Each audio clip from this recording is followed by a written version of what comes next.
m'appelle Cyril Attias, je suis fondateur de l'agence ID, agence-des-médias-sociaux.com, agence qu'on a créée il y a 4 ans, spécialisée sur les médias sociaux. Ça va être tout ce qui va être stratégie de communication sur ces réseaux sociaux, que ce soit Facebook, que ce soit des blogueurs, donc des campagnes d'influenceurs blogueurs, que ce soit maintenant tout l'écosystème social, Pinterest, Google+, Instagram, et toute la stratégie des marques qu'on va définir et mettre en place sur ces réseaux. Aujourd'hui, on a une trentaine de clients, une quinzaine actifs toute l'année, on va dire. Donc, on travaille pour Longchamp au niveau monde sur l'ensemble de la plateforme sociale. On travaille pour Fly, on travaille pour Kia France. Chaque mission est différente, chaque brief est différent. Sur certains clients, on met en place des programmes, ce qu'on appelle nous relationnels blogueurs, sur des stratégies Facebook, que ce soit du community management, de la stratégie applicative via des applications et de l'animation sur les pages Facebook, pour des objectifs de communication ou de social CRM. Ce qui est très intéressant, en tout cas moi ce que j'aime faire ici, c'est qu'on ne fait pas deux fois la même chose, donc c'est assez changeant en termes de mécanique, support même, puisqu'on passe des blogueurs à une stratégie Facebook, donc des choses plus longues. Et on est à la frontière, je nous définis toujours en étant un peu hybride, puisqu'on a un tiers de digital, un tiers d'événementiel, et un tiers de médias, ou en tout cas de relations médias. Donc les équipes aussi aiment bien ce genre de challenge, puisque rien n'est monotone, et on apprend excessivement vite, et on a déjà peut-être changé 3 fois de métier entre le début et aujourd'hui.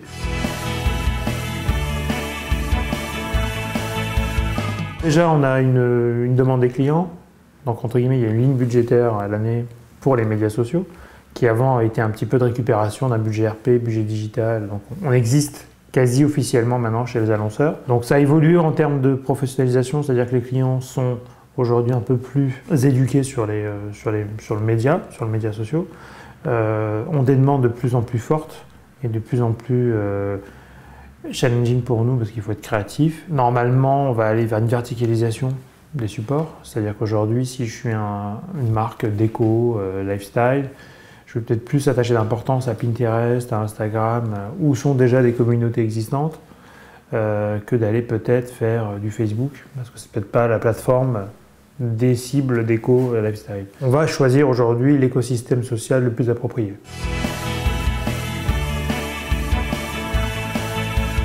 De par expérience, en tout cas c'est mon expérience aujourd'hui, pour apprendre ce nouveau métier, il faut aller dans des genres de start-up agences, très expertes. Parce qu'aujourd'hui, dans un groupe de com, dans un grand groupe de communication, il peut y avoir différentes filiales, etc. Mais 90% de leur objectif est de vendre du spot télé sur Internet. Donc au mieux sur YouTube, hein, ça c'est plutôt sympa. Mais tant que ce n'est pas une discipline groupe, une discipline qui va faire à peu près 20% de chiffre d'affaires, ça n'intéressera personne. Donc il vaut mieux aller dans des structures expertes, comme on l'a fait sur le digital pendant des années. Il faut mieux aller dans des petites structures aujourd'hui pour apprendre le métier, parce que c'est un métier qui change, et donc avoir cette agilité d'une petite agence pour rebondir et apprendre vite. Parce que finalement, ce qui est intéressant dans l'apprentissage, c'est ce qu'on va en faire. Donc, je recommanderais des petites structures, d'être acteur des médias sociaux, évidemment, d'avoir un compte Twitter, mais pas que de suivre et que de lire, mais de rédiger et d'engager, d'être sur Facebook, mais à la limite, c'est même pas obligatoire, mais en tout cas, de connaître les mécaniques des supports qu'on va utiliser.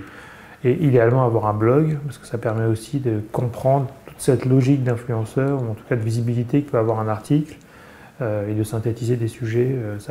Je trouve que c'est une bonne école. Après, c'est pas un obligatoire, mais c'est une bonne école de pratiquer ce qu'on va pouvoir recommander à d'autres. Il faut être polymorphe, il faut pas sortir de l'école et se dire ça y est, j'ai 1 an sur Twitter, je suis l'expert des réseaux sociaux Twitter. Non.